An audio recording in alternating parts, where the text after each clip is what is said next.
প্ৰণাম জি কে প্ৰেক্ষাপটৰ সমূহ দৰ্শকক স্বাগতম জনাই আজি আমি আমাৰ অনুষ্ঠানলৈ আগবাঢ়িছোঁ।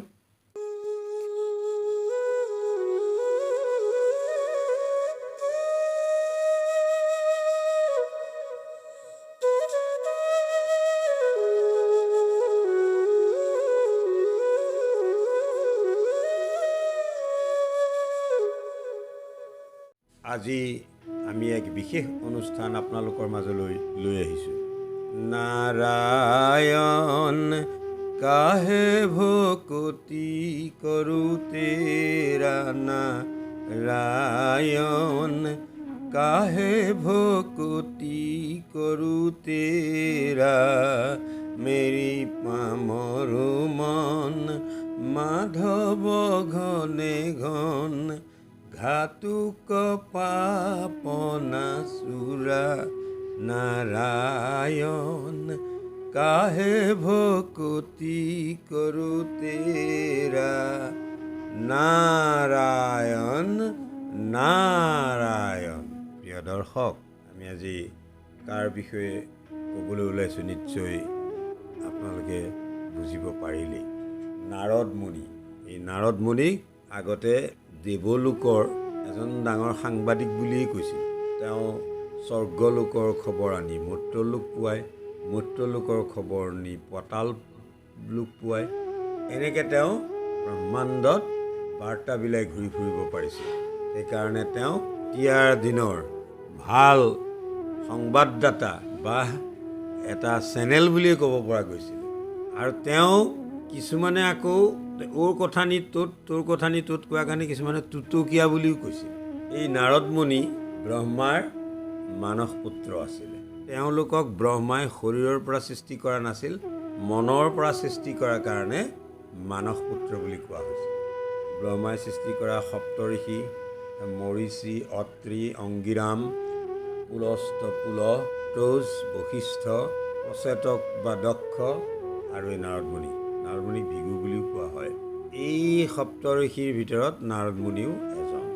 এই নাৰদ মুনিয়ে দক্ষৰ ৰাজসভাত সতীয়ে দেহ ত্যাগ কৰাৰ পিছত শিৱৰ আৰু পাৰ্বতীৰ পুনৰ বিবাহৰ কাৰণে তেওঁ পাৰ্বতীৰ পিতৃ গিৰিৰাজ হিমালয়ে মেনকাক সন্মান কৰাই শিৱ পাৰ্বতীৰ বিবাহ কাৰ্য সমাপন কৰিছিল। সেইকাৰণে তেওঁ ঘটক বুলিও কোৱা হয়।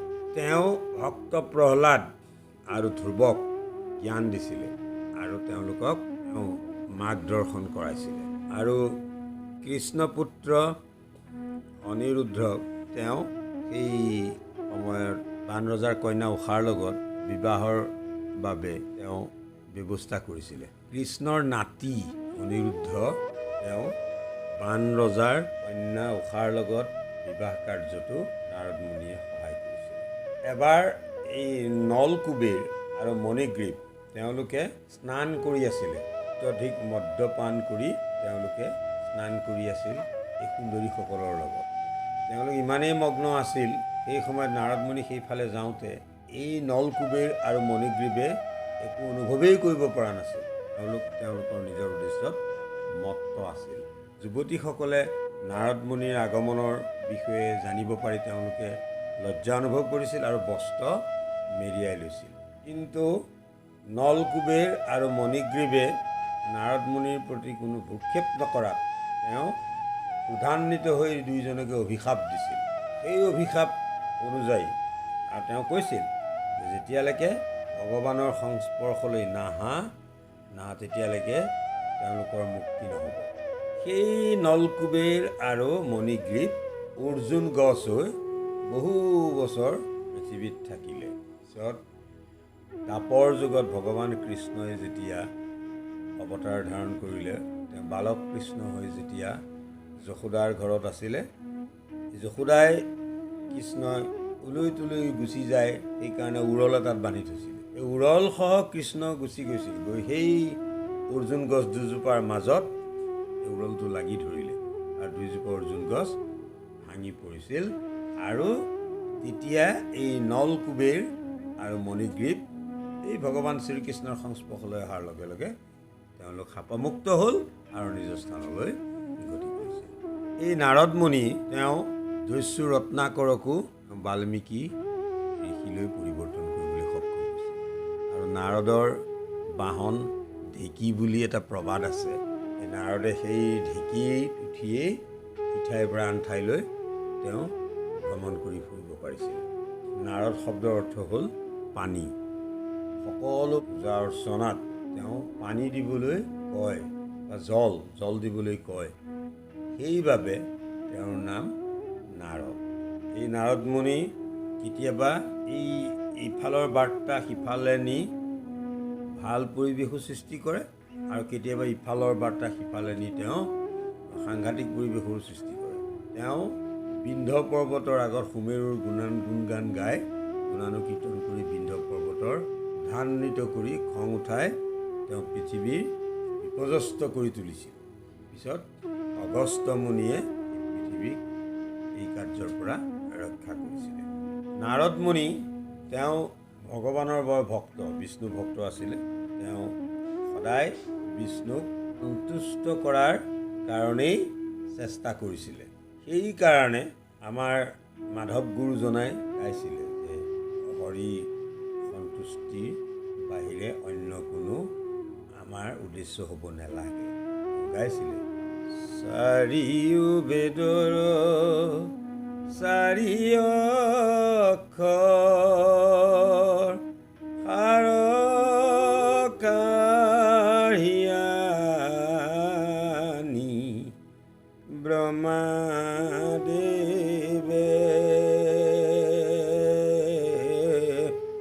বেকত কৰিয়া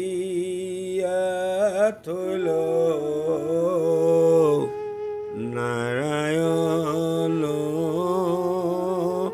বাণী।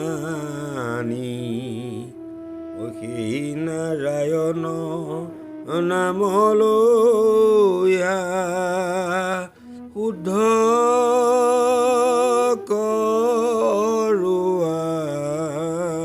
আমি চিত্ত কায়া।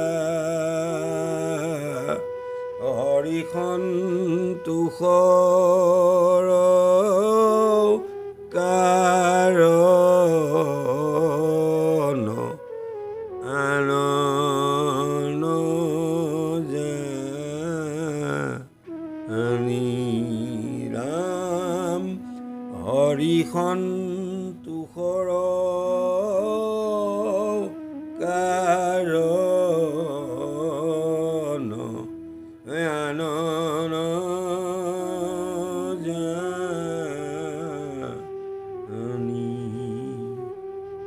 নাৰদে ভগৱান বিষ্ণুক সন্তুষ্ট কৰিবৰ কাৰণে আৰু ভগৱান বিষ্ণুত তেওঁ লীন হোৱাৰ উদ্দেশ্যে হিমালয়ৰ এক গুহাত তপস্যাত বহিছিল। তেওঁ এই তপস্যাত বহু দিন বহু বছৰ পাৰ হৈ গ'ল। এই ইন্দ্ৰ, দেৱৰাজ ইন্দ্ৰ, তেওঁৰ সেই সিংহাসনখনৰ প্ৰতি স্বৰ্গৰ প্ৰতি দুৰ্বলতা আছিল, আৰু তেওঁৰ মনটোও দুৰ্বল। তেওঁ সদায় ভয়ত থাকে, তেওঁ সিংহাসনখন কোনোবাই নিব নেকি। এই নাৰদ মুনিয়ে যেতিয়া গুহাত তপস্যা কৰিলে, গভীৰ তপস্যা, ইন্দ্ৰৰ ভয় হৈ গ'ল যে নাৰদে কি কাৰণে তপস্যা কৰিলে। তেওঁ মোৰ সিংহাসনখনৰ বাবে ভগৱানৰ ওচৰত তপস্যা কৰা নাইতো। তেওঁ বিক্ষিপ্ত বা বৈৰাগ্য ত্যাগ কৰি তেওঁ ৰাজভোগ কৰাৰ মন মেলিছে নেকি।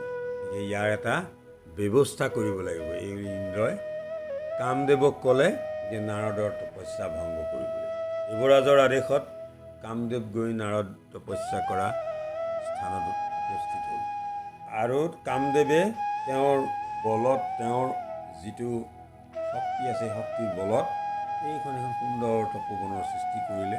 ফলে ফলে জাতিষ্কাৰ কৰি দিলে। তাত কুলি কেতেকীৰ নানান সুললিত কণ্ঠস্বৰ, স্বৰ্গৰ অপেশ্বৰীসকলৰ আৰু পশু পক্ষী কীট পতংগবিলাকৰ যিটো কামুক চৰিত্ৰ, সেইটো তেওঁ তাত বিৰাজ কৰিলে। অৰ্থাৎ তেওঁ কাম বান নিক্ষেপ কৰিলে। কিন্তু নাৰদৰ এইবিলাকে তেওঁক তপস্যাত কোনো ব্যাঘাত জন্মাব নোৱাৰিলে। তেওঁৰ তপোবলৰ বলত সকলো বিফল হৈ গৈছিল। তাৰমানে একান্তভাৱে ভকতে যেতিয়া ভগৱানক আৰাধনা কৰে, প্ৰভু ভগৱন্ত য'তেই নাথাকক কিয় তেওঁ ভকতৰ ওচৰত উপস্থিত হৈ তেওঁৰ মনোকামনা পূৰ্ণ কৰে। এই মাধৱ গুৰুজনাই গাইছিল উষাত, একান্ত ভকত সবে নিৰ্গুণ কৃষ্ণৰ গুণ গাৱে সদা বসিয়া ঠাত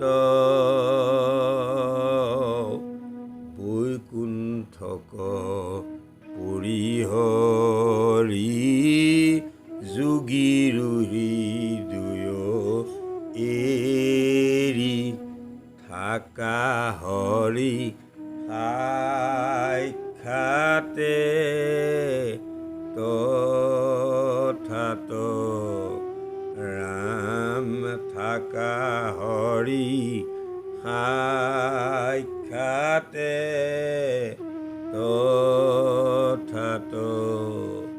ভক্তই তেওঁক আৰাধনা কৰে, তেওঁ বৈকুণ্ঠৰ এৰি যোগীৰ হৃদয়ত ভগৱন্ত থাকে, যোগীৰ হৃদয়ো এৰি তেওঁ ভকতৰ সন্মুখত সাক্ষাতত তেওঁ উপস্থিত হয়। নাৰদ মুনিৰ যি একান্ত ভক্তিৰে প্ৰভু ভগৱন্তক ধ্যান কৰিছিল, তাৰ ফলশ্ৰুতিত কামদেৱৰ সকলো চেষ্টা বিফল হৈছিল। তেওঁ চকু মেলি কামদেৱক দেখিলে কামদেৱৰ যথেষ্ট ভয় হৈছিল। ইফালে ৰজাৰ আজ্ঞা পালন কৰি নাৰদ মুনি তপস্যা ভংগৰ বাবে আহিল, আৰু নাৰদ মুনিয়ে অভিশাপ দিব বুলি তেওঁ ভয়তে নাৰদ মুনিৰ ওচৰত ক্ষমা প্ৰাৰ্থনা কৰিল।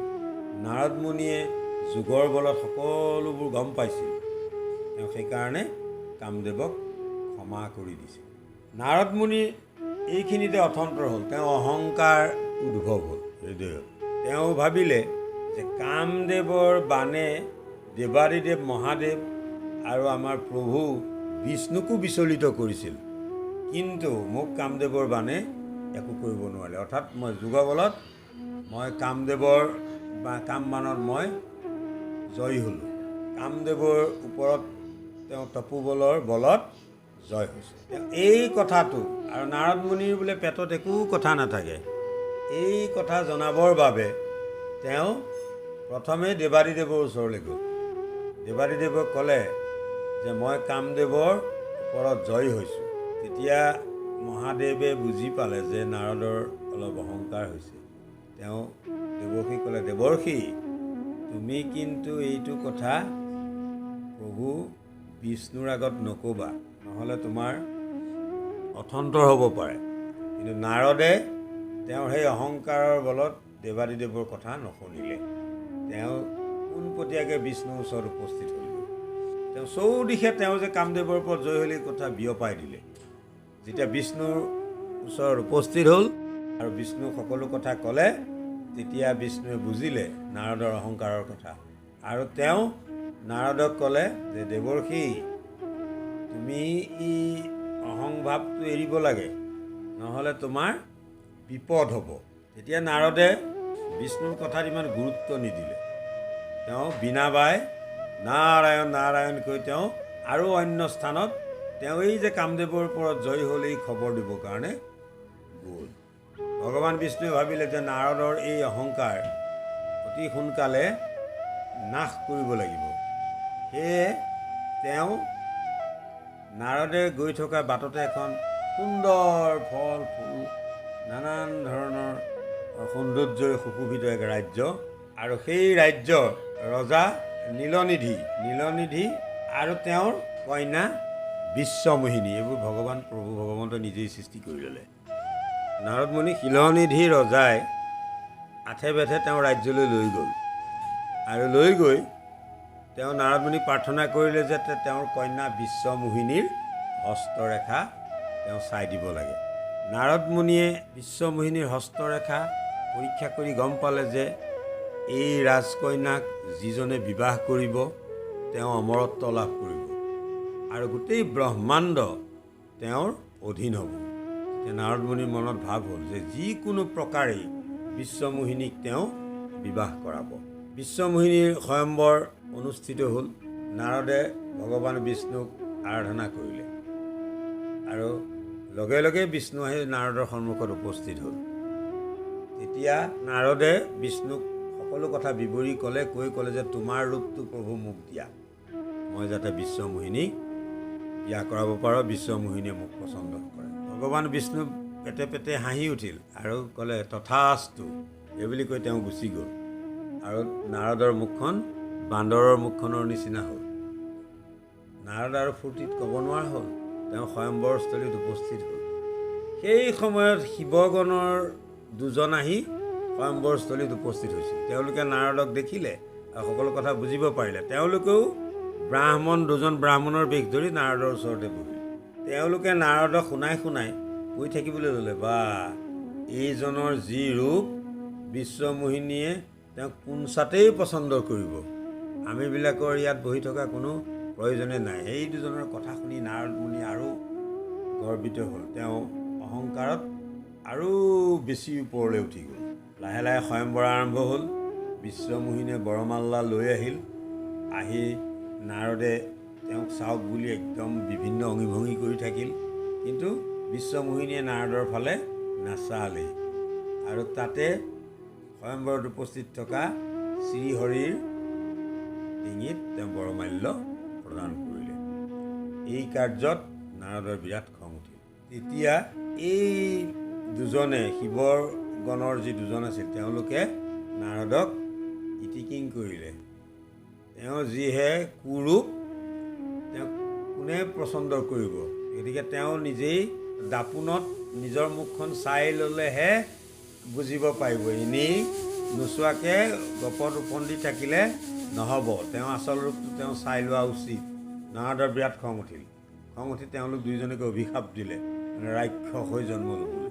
তাৰপিছত সেই দুজন গৈ এজন ৰাৱণ হৈ জন্ম হ'ল আৰু এজন কুম্ভকৰ্ণ হৈ জন্ম হ'ল।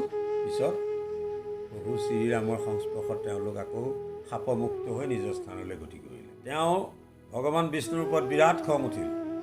তেওঁ বিষ্ণুক গালি পাৰিবলৈ তেওঁ গ'ল। তেওঁ বেছি দূৰ যাব লগা নহ'ল, বাটতেই বিষ্ণুক লগ পালে আৰু লগত বিশ্বমোহিনী। তেওঁ বিষ্ণুক গালি দিলে যে তোমাৰ এইটো চৰিত্ৰ, তুমি লোভিয়া, তুমি মোক তোমাৰ ৰূপ দিম বুলি কৈ তুমি মোক বান্দৰৰ ৰূপটো দিলা, আৰু তুমি বিশ্বমোহিনীক পোৱাৰ আশাত নিজেই তাত নিজৰ ৰূপটো লৈ উপস্থিত হ'লা আৰু বিশ্বমোহিনীক লাভ কৰিলা। তোমাক মই অভিশাপ দিছোঁ, তুমি মানৱ ৰূপে পৃথিৱীত জন্মগ্ৰহণ কৰিবা, আৰু মোক যেনেকৈ তুমি বঞ্চিত কৰিলা, তুমিও তোমাৰ স্ত্ৰীৰ লগত বিচ্ছেদ হ'ব, তুমি স্ত্ৰীৰ পৰা আঁতৰি থাকিব লাগিব, এনেকৈ তেওঁ অভিশাপ দিলে ভগৱান বিষ্ণুক। সেই অভিশাপ অনুযায়ী প্ৰবাদ আছে, বিষ্ণুৱে ত্ৰেতা যুগত ৰাম ৰূপে অৱতাৰ ধাৰণ কৰিলে আৰু তেওঁৰ পত্নী সীতাক ৰাৱণে হৰণ কৰি নিয়াৰ পাছত তেওঁ সীতাৰ পৰা আঁতৰি থাকিব লগা হ'ল এই নাৰদৰ অভিশাপত। আৰু তেওঁক আৰু এটা অভিশাপ দিছিল যে মোক যি ৰূপ দিছা বান্দৰৰ ৰূপ, এই বান্দৰৰ সহায় হ'লেহে তুমি উদ্ধাৰ হ'ব পাৰিবা। এইকাৰণে সীতাক উদ্ধাৰ কৰিবলৈ যাওঁতে এই বান্দৰ সেনাই সহায় কৰাৰ বাবে ৰামে লংকাত প্ৰৱেশ কৰি ৰাৱণক বধ কৰি সীতাক উদ্ধাৰ কৰিছিল। এইবোৰ কাৰ্য এই নাৰদৰ অভিশাপৰ বাবে সংঘটিত হৈছিল বুলি প্ৰবাদ আছে বা শাস্ত্ৰত লিখা আছে। প্ৰিয় দৰ্শক, আজিৰ কাহিনীৰ পৰা আপোনালোকে বহু কথাই শিকিব পাৰিলে বুলি মই ভাবোঁ। প্ৰথম কথা, ভগৱান বিষ্ণুৰ বা হৰিৰ ওপৰত বিশ্বাস ৰাখিব লাগিব আৰু তেওঁক একান্তভাৱে ভক্তি কৰিব লাগিব। তাৰোপৰি ভগৱানৰে পৰাই হওক বা অন্য কোনোবা বা বেলেগৰ পৰাই হওক, যদি আপুনি কিবা এটা পাইছে বা কিবা এটা বৰদান পাইছে, আপুনি যদি ওপৰলৈ গৈছে বা আপোনাক অজস্ৰ সা সম্পত্তি ভগৱানে দিছে, আপোনাৰ কিবা কাৰ্যত সন্তুষ্ট হৈ বা আপোনাক উচ্চ ক্ষমতা সম্পন্ন ব্যক্তি হিচাপে গঢ়ি তুলিছে, কিন্তু নাৰদৰ দৰে যাতে অহংকাৰ সৃষ্টি নহয়। যদি অহংকাৰ আহে সেইলৈ, তেনেহ'লে নাৰদ মুনিৰ দৰে আপোনাৰ অৱস্থা হ'ব। অহংকাৰ মানুহৰ আটাইতকৈ ডাঙৰ শত্ৰু। এই অহংকাৰটো ত্যাগ কৰিব পাৰিব লাগিব। যিমানেই উচ্চ ক্ষমতাসম্পন্ন ব্যক্তি নহওক, যিমানেই প্ৰতিপত্তিশালী ব্যক্তি নহওক, এইবিলাক আপোনাৰ বস্তু নহয়, এইবোৰ প্ৰভু ভগৱন্ত। তেওঁ দিও চায়, নিও চায়। যে অহংকাৰ যেতিয়া কৰিব, তেওঁ সেইটোৰ পৰা আপোনাক বঞ্চিত কৰিবলৈ বেছি সময় নেলাগিব। তাৰোপৰি অত্যধিক মদ্যপান কৰি বা এই সুন্দৰী যুৱতীৰ লগত কামাতুৰ হৈ মাতাল হৈ থাকি গুৰু গোসাঁই নামানিলে অৱস্থা বেয়া হয়। সেই যে নলকুবেৰ আৰু মণিগ্ৰীৱ, তেওঁলোকে মদ্যপান কৰি সুন্দৰী যুৱতীৰ লগত তেওঁ সেই মন্দাকিনী নদীৰ পাৰৰ সেই তপোবনত যেতিয়া মাতাল হৈ আছিল, নাৰদ মুনি যাওঁতেও তেওঁলোকে কেৰেপ কৰা নাছিল। সেইকাৰণে নাৰদ মুনিৰ অভিশাপত দুইজন ৰাক্ষস হৈ জন্ম হ'ব লগা হৈছিল।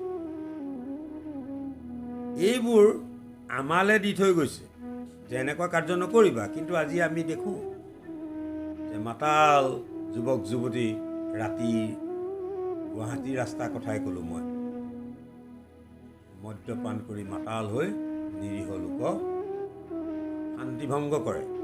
সিদিনা এগৰাকী যুৱতী দিছপুৰ থানা আৰক্ষীয়ে গ্ৰেপ্তাৰ কৰিলে। তেওঁ তাজ বিভান্তাপা অত্যধিক মদপান কৰি মাতাল হৈ আহি ৰাস্তাত কাম কৰি থকা শ্ৰমিকক গাড়ীৰে মহতিয়াই লৈ গৈছে। সেইগৰাকী যুৱতী দিছপুৰ আৰক্ষীয়ে গ্ৰেপ্তাৰ কৰিছে। গতিকে এই ধৰণৰ আচৰণ ত্যাগ কৰিবৰ কাৰণে পুৰণি সেই আখ্যানবিলাকত আমাক দি থৈ গৈছে। সেই আখ্যানসমূহ আজিকালি কেৱল নামঘৰ মন্দিৰ এইবিলাকত থাকে আৰু এই ভকতসকলেহে সেইবোৰ চায়। আৰু ভকতসকলে চায়ো, আৰু গুণী জ্ঞানীসকলে চাই এই জ্ঞানবোৰ আমাৰ ছাত্ৰ ছাত্ৰীক দিবলৈ আচলতে ব্যৱস্থা কৰিব লাগে। আমি চৰকাৰৰ ওচৰত এটা বিনম্ৰ অনুৰোধ আজি জিকে প্ৰেক্ষাপটৰ তৰফৰ পৰা, যাতে বিদ্যালয়সমূহতো এনেকুৱা এটা পাঠ্যক্ৰমৰ ব্যৱস্থা কৰিব লাগে, যাতে আমাৰ নৱপ্ৰজন্মই এই আখ্যানবোৰৰ কথাবোৰ অনুধাৱন কৰে আৰু তেওঁলোকে ইয়াৰ পৰা শিক্ষা লয় আৰু এনেধৰণৰ অনৈতিক কাৰ্যৰ পৰা যাতে আঁতৰি থাকিব পাৰে। সেইকাৰণে আমাৰ গুৰুজনায়ো কৈ গৈছিল যে সদায় মানুহ সংযমী হ'ব লাগে। কিন্তু এই মহান লোকসকলৰ কথা আমি কোনেও অধ্যয়ন নকৰোঁ। পুৰণি আখ্যানবোৰৰ বিষয়ে আমাৰ বহুতে নাজানে। নজনাৰ ফলত আজি এনেধৰণৰ কাণ্ড কাৰখানা হৈ আছে। সেইকাৰণে খঙতে অগ্নিকবি কমলাকান্ত ভট্টাচাৰ্যই কৈছিল, শংকৰদেৱৰ দেখো জীৱনৰ চৰিত্ৰ কেৱল ভকতত সীমা, চৈতন্য জীৱন জগত ভূষণ, শ্মশানতে লয় শংকৰ মহিমা। শংকৰ গুৰুজনাই ভৰাই থৈ গৈছে, কিন্তু ভকতসকলৰহে সীমা হৈ আছে। এইবোৰ বাহিৰলৈ বৰ বিশেষ অহা নাই। আজিকালি অলপ অলপ আহিছে যদিও অহা নাই। আৰু মোৰ বোধেৰে পুৰণি এই আখ্যানসমূহ, নাৰদ মুনিৰ আখ্যানেই হওক, যুধিষ্ঠিৰৰেই হওক, দুৰ্যোধনৰেই হওক, এইবোৰ আমাৰ বিদ্যালয়সমূহতো ব্যৱস্থা কৰিলে ছাত্ৰ ছাত্ৰীসকলৰ এইবোৰৰ ওপৰত যদি জ্ঞান হয়, তেনেহ'লে তেওঁলোকে অন্ততঃ ভয় খাব যে আমাৰ সেই অৱস্থা হ'ব নেকি। প্ৰিয় দৰ্শক, আমি আপোনালোকক আজি যথেষ্টখিনি অৱগত কৰিলোঁ। আৰু এটা আপোনালোকে মনত ৰাখিব লাগিব, নিজৰ যিটো গুণ সেইটোৰ দ্বাৰাহে কাৰ্যত আগবাঢ়িব লাগিব। আনৰ সহায় লৈ আপুনি আগবাঢ়িব নালাগে। নাৰদে তেওঁ নিজৰ ৰূপটোৰে স্বয়ম্বৰত উপস্থিত হ'ব লাগে। তেওঁ ভগৱান বিষ্ণুক আৰাধনা কৰি ক'লে যে তোমাৰ ৰূপটো মোক দিয়া। সেইকাৰণে ভগৱানৰতো বিভিন্ন ৰূপ, তেওঁ বান্দৰ ৰূপটো তেওঁক দিলে। এইটো এইকাৰণে দিলে যে তেওঁ অহংকাৰটো যাতে খণ্ডন হয়। দৰ্শক, আমাৰ আজি সময় হৈ আহিল। আপোনালোকে যদি আমাৰ আজি এই কাহিনীৰ পৰা শিকিব পাৰিছে বা ভাল পাইছে তেনেহ'লে লাইক কমেণ্ট আৰু শ্বেয়াৰ কৰি দিব আৰু নতুনকৈ যিসকলে আমাৰ ভিডিঅ' চাব তেখেতসকলে যেন ছাবস্ক্ৰাইব কৰিবলৈ নাপাহৰে। পুনৰ শ্ৰদ্ধাৰে আজিলৈ আহোঁ। প্ৰণাম।